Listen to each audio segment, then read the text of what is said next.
Assalamualaikum warahmatullahi wabarakatuh. Salam sejahtera, semoga kita semua dalam lindungan Allah Subhanahu wa Ta'ala. Selamat pagi Bapak dan Ibu penilai dalam sertifikasi dosen gelombang 1 tahun 2025. Perkenalkan, saya Yulia STMT, dosen tetap pada program studi teknik sipil Fakultas Teknik Universitas Muhammadiyah Aceh. Video ini dibuat untuk melengkapi persyaratan dan pengajuan sertifikasi dosen gelombang 1 tahun 2025, yaitu pernyataan diri dosen dalam unjuk kerja Tridharma Perguruan Tinggi atau PDD UKTPT dalam bidang pengajaran. Pada kesempatan kali ini, mata kuliah yang akan saya ambil sebagai contoh dalam video pembelajaran adalah mata kuliah inti dalam program studi teknik sipil, yaitu Drainase dan Sanitasi Lingkungan. Mata kuliah ini terdiri dari 2 SKS dengan jumlah pertemuan 16 kali, termasuk ujian tengah semester atau UTS dan ujian akhir semester atau UAS. Mata kuliah ini disampaikan dengan metode delivery, interaction, dan assessment dalam proses pembelajaran yang ada di kelas secara tatap muka. Deskripsi mata kuliah Drainase dan Sanitasi Lingkungan ini berisi tentang materi yang membahas tentang prinsip dasar, perencanaan dan pengelolaan sistem drainase dan sanitasi lingkungan yang berkelanjutan. Cakupan materi meliputi sistem drainase, limpasan permukaan, debit limpasan, sistem sanitasi berbasis pemukiman, dan lain sebagainya.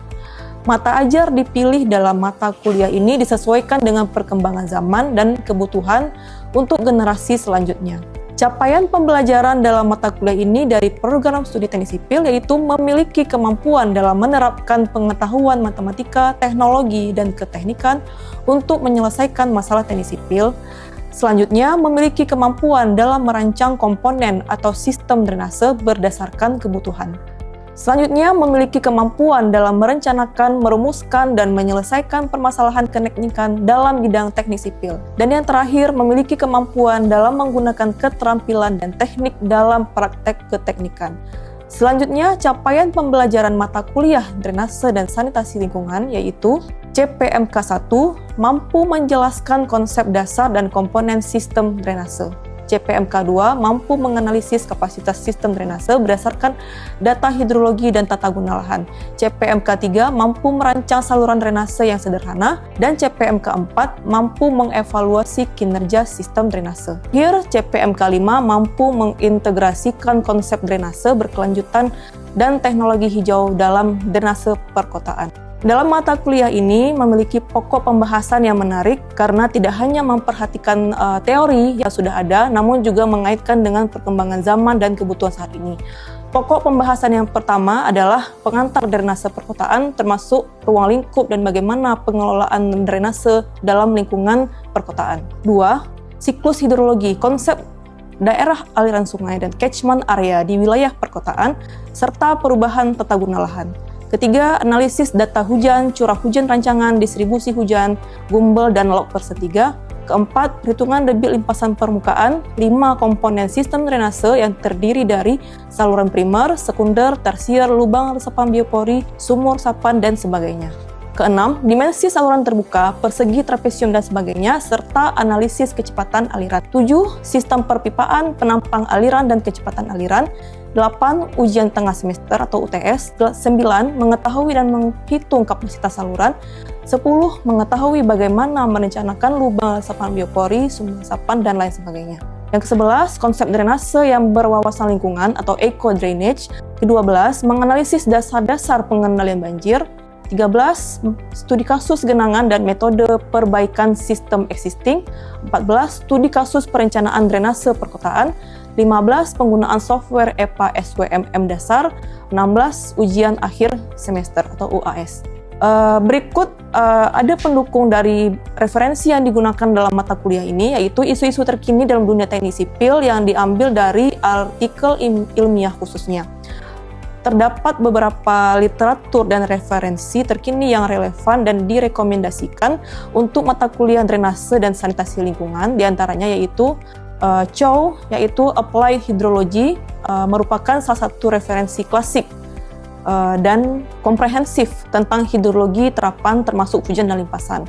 Kedua, MASE yaitu Urban Stormwater Management merupakan buku dengan pegangan untuk perencanaan dan pengelolaan drainase perkotaan modern. Ketiga, SURIPIN yaitu Sistem Drainase Perkotaan yang Berkelanjutan. 4, Syarifuddin yaitu Drainase Perkotaan Berwawasan Lingkungan. 5, Sharma et al. Approach to Water Sensitive Urban Design. 6, Brata yaitu Lubang Resapan Biopori. 7, Wulandari Sistem Drainase dan Pengendalian Banjir. Dan juga ada beberapa literatur sebagai tambahan, yaitu 1, Direktorat Jenderal Sumber Daya Air, Pedoman Perencanaan Sistem Drainase Perkotaan. Dan kedua, Peraturan Menteri PUPR nomor 12 PRTM 2014 tentang penyelenggaraan sistem drainase perkotaan. Pada mata kuliah ini, aspek penilaian yang terdiri dari beberapa poin, yaitu sebagai berikut. Untuk metode yang digunakan dalam mata kuliah ini ada discovery learning, presentasi kelompok, studi kasus, dan lain-lain.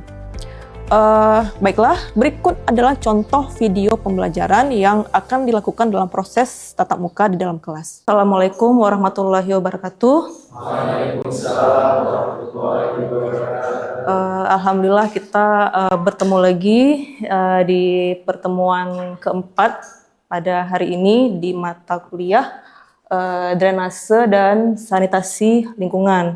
Ya, ini mata kuliah di semester 4. Semester genap ya, semester genap. Bagaimana kabarnya hari ini?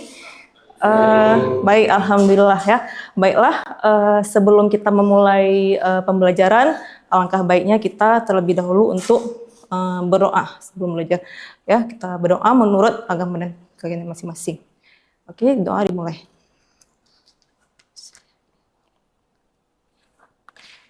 Selesai. Baiklah, kita akan masuk ke pembahasan yang mengenai debit limpasan. Debit limpasan ya. Apa itu debit, apa itu limpasan, dan mengapa ada debit limpasan. Ya, ini kita lihat terlebih dahulu mengenai debit limpasan. Jadi yang pertama, tujuan daripada kita mempelajari debit limpasan ini, yang pertama kita harus tahu apa konsep daripada debit limpasan. Atau misal kalian ada ketemu di literatur yang lain, itu ada debit aliran permukaan, ada juga debit limpasan permukaan. Kita lihat. Selanjutnya, setelah kalian nanti mengetahui apa itu konsep daripada debit limpasan atau debit aliran permukaan, juga harus menghitung debit limpasan. Ya, debit limpasan sama apa faktor-faktor yang mempengaruhi daripada debit aliran limpasan permukaan. Seperti itu. Ya, ini definisinya terlebih dahulu. Jadi ketika hujan turun ke permukaan bumi ya kan, jadi dalam siklus hidrologi ada proses air hujan yang jatuh ke permukaan bumi. Jadi hujan yang turun itu ada yang sebagian meresap, ada yang sebagian mengalir di atas permukaan tanah. Jadi yang menjadi persoalan sekarang itu adalah aliran permukaan atau limpasan permukaan. Jadi dia yang berada di atas permukaan lahan, apakah lahannya itu tanah, apakah lahannya itu aspal atau beton, lahan berumput, ya itu kan tipe-tipe penutup lahan. Terkadang ada perumahan, permukiman, yang mana itu dia ketika hujan turun bagusnya kan meresap keseluruhan, ya. Tapi ada juga yang sebagian melimpas atau mengalir, ya. Jadi itu nama lainnya adalah runoff, surface runoff. Jadi air hujan yang tidak meresap ke dalam tanah dan mengalir di atas permukaan tanah, ya. Terus selanjutnya itu ada debit aliran permukaan. Itu lambangnya adalah Ki. Ya, jadi kalau udah semester 4 ini pasti nggak asing lagi sama yang namanya debit. Ya, debit itu siapa yang masih ingat mengenai apa itu debit?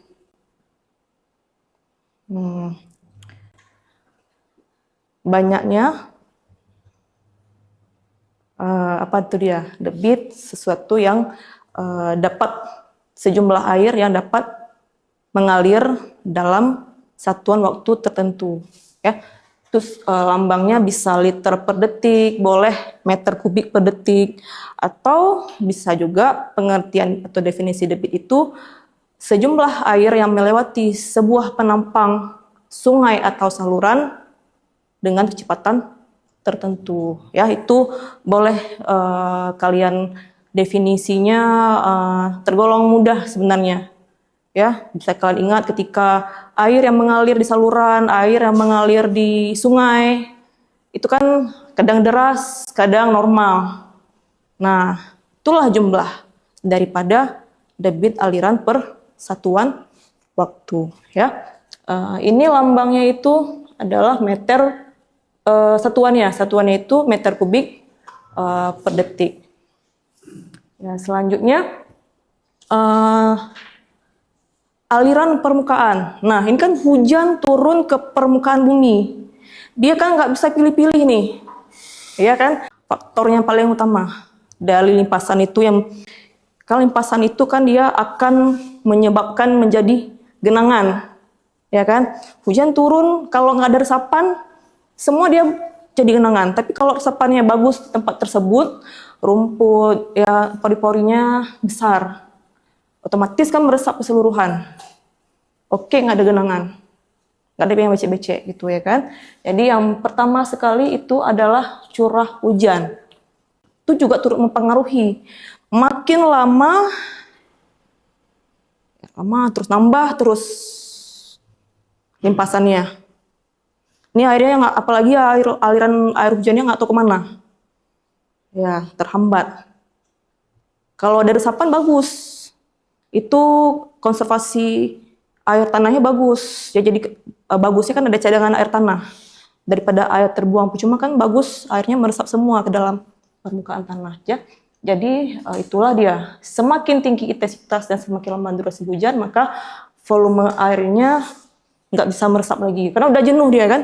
Makin lama terus tuh nggak ada lagi lahan yang bisa meresap tuh, jadinya kurang. Terus selanjutnya apalagi yang mempengaruhi limpasan permukaan? Kemiringan lahan. Kalau kita berjalan di turunan, lebih cepat atau lebih lambat? Otomatis kan kalau di turunan lebih cepat, ya. Nah, itu faktor yang mempengaruhi daripada kemiringan lahan. Jadi makin curam, makin cepat alirnya mengalir. Karena kan hukum daripada air mengalir itu kan dia secara hukum gravitasi dari tempat tinggi yang ke rendah, ya, secara alamiah, ya, gitu, ya. Sehingga menurunkan, jadi air itu ini kan sehingga menurunkan waktu infiltrasi. Ada yang masih ingat apa itu infiltrasi? Menyerap. Nah, penyerapan. Air hujan sebagian mengalir, sebagian meresap. Terinfiltrasi. Kalau kemiringannya curam, dia nggak sempat untuk meresap. Jadi dia ya terus berlalu sesuai dengan kemiringan. Dia nggak sempat meresap. Jadinya makin meningkatkan limpasan. Selanjutnya hal yang mempengaruhi limpasan permukaan itu adalah tutupan lahan atau land cover. Land cover itu tadi gimana lahannya tadi yang kayak saya bilang di awal, banyak udah jadi beton nih, ya. Oh, hujan turun ke hutan, nggak taunya turun ke hutan beton, ya, sama aja lah, hutan beton. Jadi wah, turun ke hutan nih, udah tergantikan. Tadi ada lahannya masih hijau-hijau nih, banyak pohon, udah berubah jadi hutan beton, ya, nggak ada resapan air, ya. Terus ada atap, ini dapat memperbesar limpasan. Terus ini lagi yang selanjutnya adalah jenis dan kondisi tanah. Clay itu termasuk tanah apa? Tanah liat. Kalau tanah liat, dia pori-porinya besar atau kecil? Kecil. Berarti kalau pori-pori kecil ada kesempatan nggak air itu dapat meresap? Susah kan? Kalau pasir kan pori-porinya, ya kan, besar. Jadi dia kan kayak haus itu. Tuan dikit dah, ini udah kering, nyerap ya kan, itu yang jenisnya. Terus kondisi awal kelembaban tanah itu kalau tanahnya udah jenuh air, jadi akan langsung jadi limpasan, udah kenyang, jadi udah kenyang air nih. Jadi baru sebentar gak nyerap lagi dia. Aktivitas manusia, ada urbanisasi, perpindahan dari semua mau tinggal di kota nih. Selanjutnya, apa data-data yang diperlukan di dalam menentukan debit limpasan, ini lambangnya Ki. Kita perlu data apa nih? Yang pertama perlu luas daerah pengaliran kawasan tersebut. Kita perlu luas kawasannya, berapa kilometer persegi, terus intensitas hujannya. Perlu data hujan. Data hujan nanti diolah, karena nggak langsung jadi ya. Kita perlu data awalnya dulu, data hujan yang diperoleh dari instansi terkait. Nah, itu perlu data hujan. Nanti diolah dengan menggunakan metode tertentu, misal menggunakan diolah dari metode Gumbel, ya, yang masuk hidrologi udah pernah. Terus baru nanti diolah lagi dengan menggunakan rumus intensitas hujan. Ya, selanjutnya koefisien aliran. Nah, ini koefisien aliran ini nilai C, koefisien aliran, dia yang tidak memiliki satuan. Karena kan kalau luas udah tahu, hektar boleh, kilometer persegi boleh. Kalau intensitas hujan itu milimeter per jam. Lamanya, tingginya hujan per waktu. Ya. Selanjutnya koefisien aliran nih. Ya kan kita kan mau itu nih berapa debit rencana. Debit rencana ini adalah debit limpasan, debit aliran, debit maksimum. Koefisien aliran maksudnya bagaimana? Misalnya nih kalau di Jalan Unmuha ini karakter lahannya apa-apa aja? Tutupan lahannya. Ada aspal, ada beton, terus ada paving block, ada rumput, kan segala macam tuh karakter tipe lahannya. Nah, ini jenis daerah boleh, tuh karakter penutup lahan juga boleh. Nah, ini memiliki nilai koefisien C-nya beda-beda. Mana yang jalan? Jalan itu nilai C-nya mulai dari 0,7 sampai 0,95. Coba bandingkan dengan yang ada nggak yang di sini taman atau kuburan. Nah, ini 0,10 sampai 0,25. Coba lihat perbandingannya antara taman sama jalan. Siapa yang lebih mendekati satu? 0,7 yang jalan, taman 0,10. Lebih tinggi yang jalan nilai C-nya karena dia mengakibatkan limpasan yang besar. Nah, itu dia sangat yang udah saya simpulkan. Jadi ini yang merah ini merupakan bumi ya, atau dataran atau tanah juga boleh. P, presipitasi. Bentuknya hujan. Hujan turun ke permukaan bumi, sebagian ada yang meresap, sebagian ada yang melimpas atau menjadi surface runoff ya, seperti itu.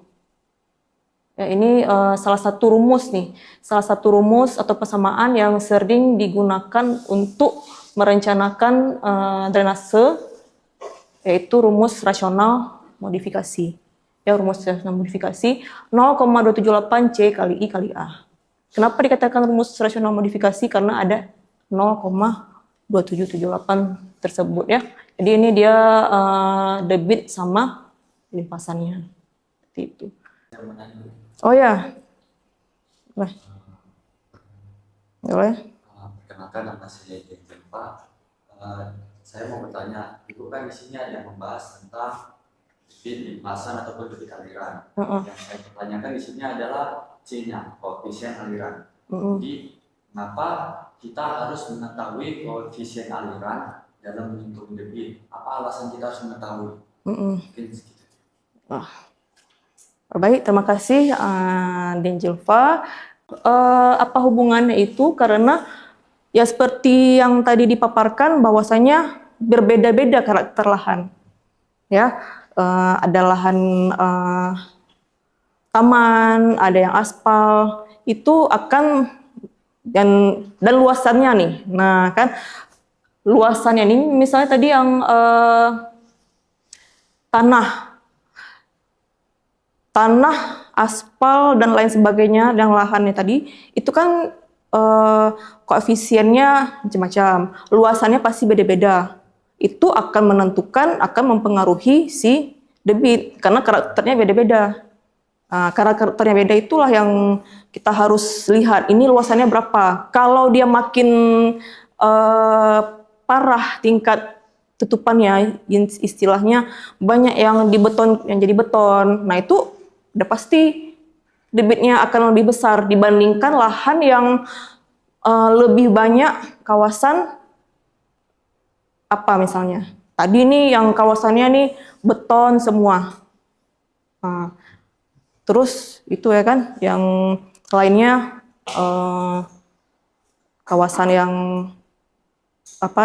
bisa meresap air. Oke, baiklah, selanjutnya ini kita buka ke sesi diskusi. Kalian membentuk kelompok, dibagi ke dalam 2 kelompok. Ada luasan sebesar 0,5 km persegi, intensitas curah hujannya 80 mm per jam. Ini menggunakan rumus rasional modifikasi. Nanti yang kelompok 1, kelompok 1 itu tanah lapang atau perumahan padat. Kalau yang kelompok 2 tanah lapang atau rumput. Ya, itu kalian cari bagaimana debit limpasan kalau untuk yang perumahan padat bagaimana, dan debit limpasan untuk yang tanah lapang atau rumput. Seperti itu. Setelah kira-kira sekitar durasi 10 menit, kalian coba berdiskusi sesama anggota kelompok. Kalau sudah selesai, nanti kita diskusi kembali. Ya, baiklah, bagaimana sudah kalian berdiskusi bersama teman-teman ya, kelompok 1 dan kelompok 2. Kelompok 1 tadi terkait menghitung debit limpasan pada kondisi tanah pemukiman penduduk. Kalau yang kelompok 2 dari Cut Putri itu tanah lapang atau rumput ya.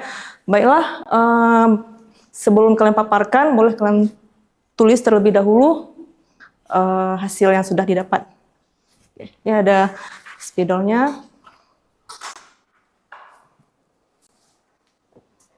Sekali 2 aja. Ini untuk kelompok 1 di kiri, kelompok 2 yang kanan.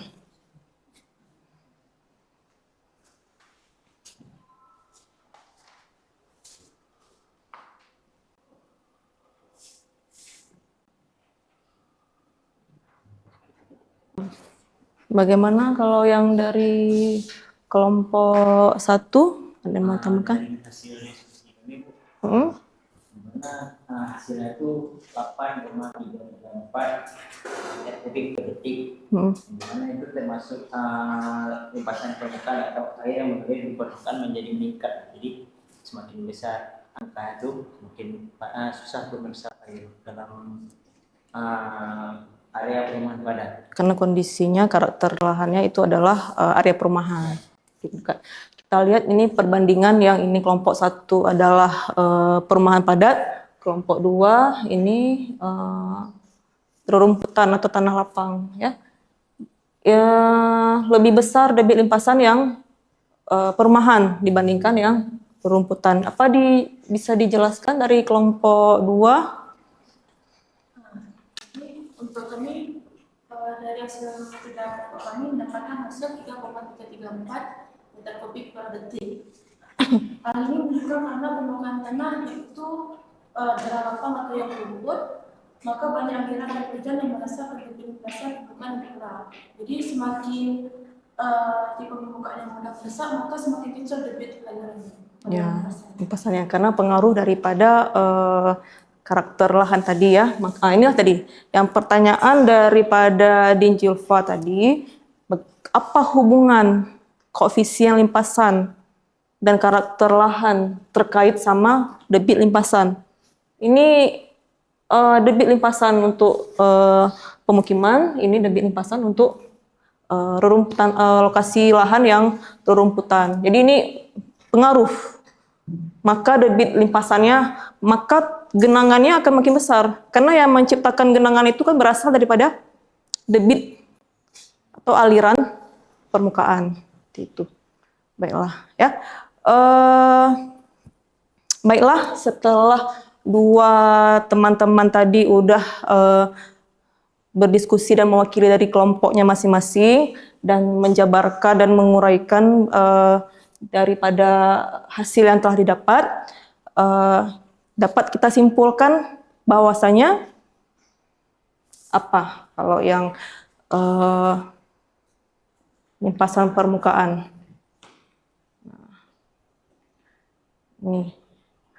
Ini dapat kita simpulkan untuk hari ini, debit aliran tergantung pada hujan. Kalau nggak ada hujan, limpasannya mana? Ya kan? Berarti tergantung pada hujan. Lahan.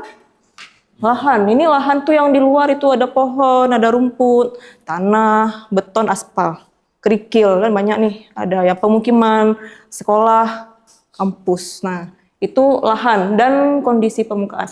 Selanjutnya metode rasional cocok untuk kawasan permukaan, terus debit limpasan dapat digunakan sebagai dasar perencanaan drainase dan pengendalian banjir. Jadi drainase ataupun pengendalian banjir, contohnya itu tanggul, juga menggunakan perhitungan debit limpasan. Ya, itu kesimpulan yang dapat kita ambil pada pagi hari ini. Baiklah, saya tutup, saya akhiri. Kita berdoa terlebih dahulu agar apa yang kita dapatkan hari ini menjadi pembelajaran dan manfaat untuk kedepannya. Berdoa, dimulai. Selesai. Baiklah, saya ucapkan terima kasih kepada adik-adik semua yang telah mengikuti mata kuliah drainase dan sanitasi lingkungan. Semoga nanti ada kedepannya ada manfaat yang bisa kalian bawa, yang akan kalian gunakan untuk kedepannya, dan juga tetap semangat, ya, tetap semangat dalam menempuh perkuliahan, ya. Semoga kalian semua sukses di dunia sebagai teknokrat, ya. Semoga kalian semua sukses dan sesuai yang kalian impikan masing-masing. Oke, makasih. Assalamualaikum warahmatullahi wabarakatuh.